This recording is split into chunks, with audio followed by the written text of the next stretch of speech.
Welcome back, everybody. Today we want to have a look at fricatives. That is not something to eat. No, fricatives are a group of sounds in English.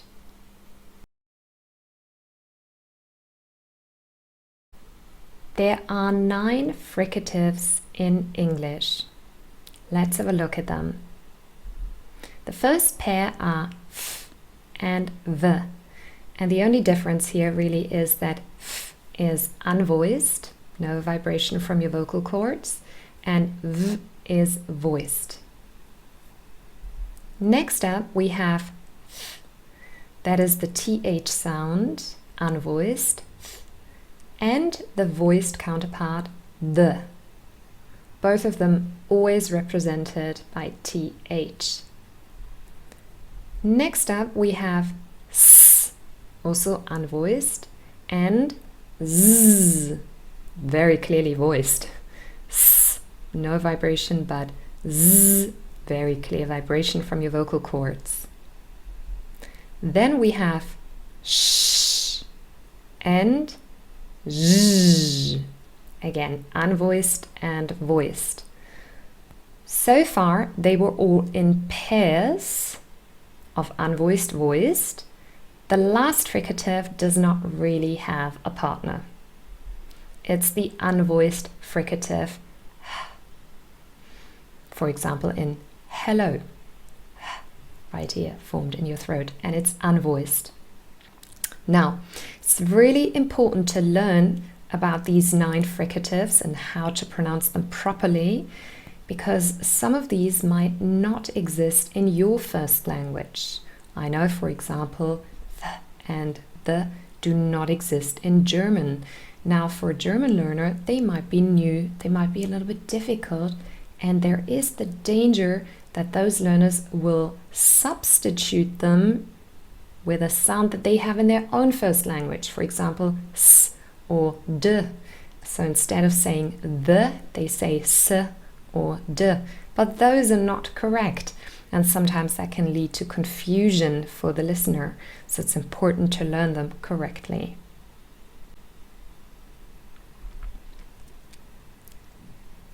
How are fricatives formed? Now, if you watched my other video on plosives, you know that plosives are formed in a very special way, and it's very different to how fricatives are formed. Fricatives are formed because, first of all, 2 articulators come very close together and they form a little small gap in the vocal tract, but not a full closure. That's very different to plosives, where there is full closure. So here they just come together, they form a small gap, it becomes very narrow, and this small gap, that as the air pushes through the small gap, it generates audible friction, because this airflow is hampered. It can't just flow through as before. And that is what makes the sound, and that is what we can hear. So for example, there is a small gap here formed with my teeth and my lips. Now if I were to close it completely, you can't hear anything. If I open my mouth a lot, you can't hear anything either. So I have airflow and it's restricted a little bit, and that is really what you can hear. I sometimes draw the comparison between the wind outside our window, and when we have the window open just a tiny little bit, we can hear the noise from the wind pressing through this little gap. And that is pretty much like fricatives as well. They are formed in the same way.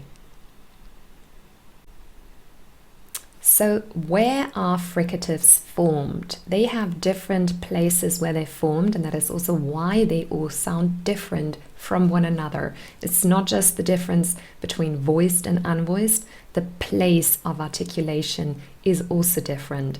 So our first pair was f and v, and we say that those 2 sounds are labiodental. And what does that mean? So labio sounds a little bit like the word lip, And dental makes us think of the dentist and teeth. And so that gives you a little hint. And really they're formed by the top teeth, our top teeth, touching our bottom lip. You can actually see that when you look in the mirror or you look at me. And another interesting fact is also that fricatives can be formed for as long as we have breath. So we can have a really long continuous sound with them. Etc. for all of them, of course. And again, that is very different to a lot of the other sounds that we have. So plosives, p and b, well, you cannot hold them. It's not possible. But it is possible with fricatives. So f and v, labiodental sounds. Let's have a look at the next pair. The next pair is th and the. And remember, those are the two sounds that are always represented by th spelling in English. If you want to learn more about them, I have an entire video dedicated only to those two sounds, and I will link to it in the description box below.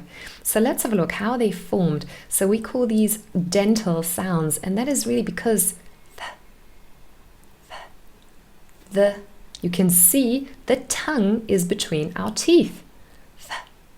The. And I would encourage you, if you find those sounds a little bit difficult and you don't have them in your first language, practice that a little bit, maybe even in front of a mirror.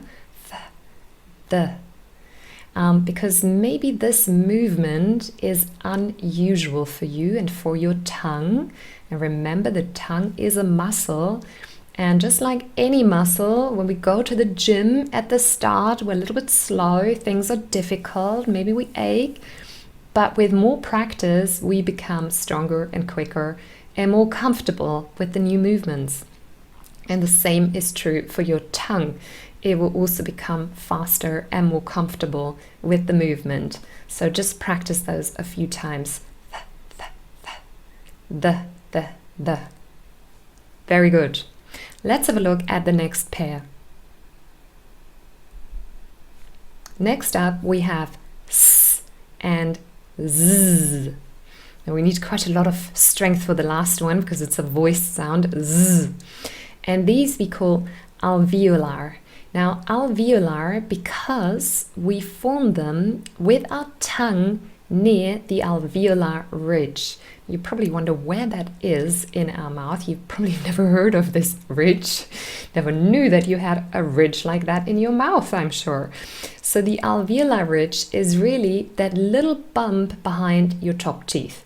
So you've got your top teeth, and just behind there is a little ridge, and that is the alveolar ridge. So s, z, our tongue forms a little gap just near that alveolar ridge. So it doesn't really touch it, there's no closure, it just comes very close and forms a little gap through which the air flows and creates these two fricative sounds, s and z.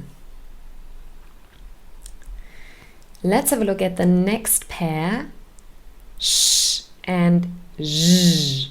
Now those are very close to s and z, just a little bit further back. Sh and zh. Our tongue moves a little bit back, and we call this place post. Post means after, of course. Post alveolar. And that is really that the tongue is just behind this alveolar ridge. So remember, we first had s and z, and then sh, just a little bit further back. Sh and zh. And we need quite a lot of effort, I think, for zh. This is an unusual sound in English, that voiced zh sound, that voiced post-alveolar sound. Now, our last fricative sound did not have a partner, it was all alone. It's an unvoiced sound. And that we call a glottal sound because it is formed in the throat. As in, hello, how are you? Very soft, very breathy, and not very harsh. Let's have a look at the typical spelling. First of all, of the sound f. The typical spelling of f is usually F, double F, PH, and sometimes even GH.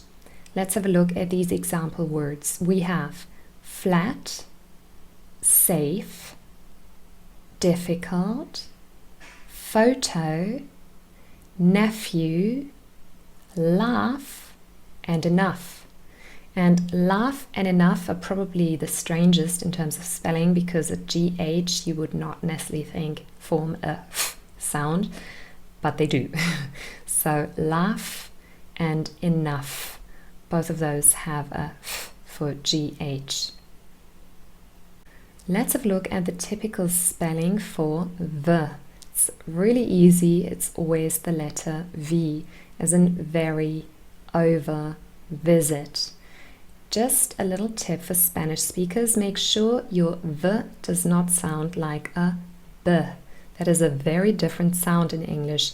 V is a fricative, but B is a plosive, and we have a clear distinction between the two sounds. And for example, the word very, as you can see here on my slide, very is not the same as the word berry, like strawberry. Those are two different sounds, two different words, and they have a very different meaning. Next up, we have the spelling for th, our unvoiced TH sound. And here really it's easy. It's always represented through TH spelling.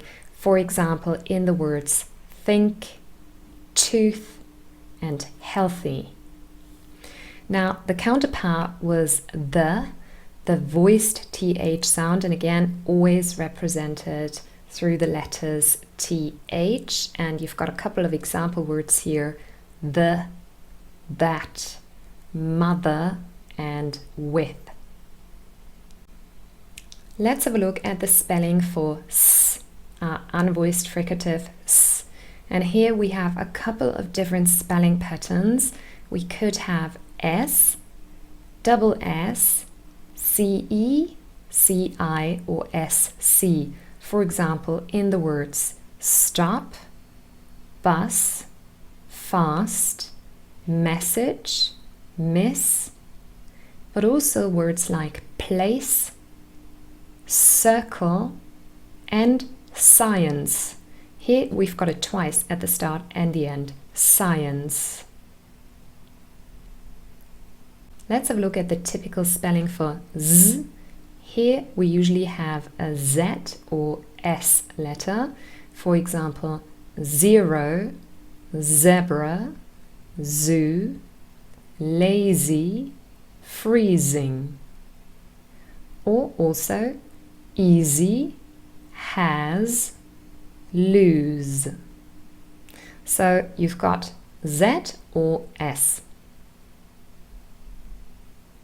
Here is the typical spelling for sh, sh, s, ch, or ti plus a vowel sound. For example, in the words show, shoe, wash, fashion, sure, sugar, machine, or in the last line with ti plus vowel sound, we have information, patient, and direction.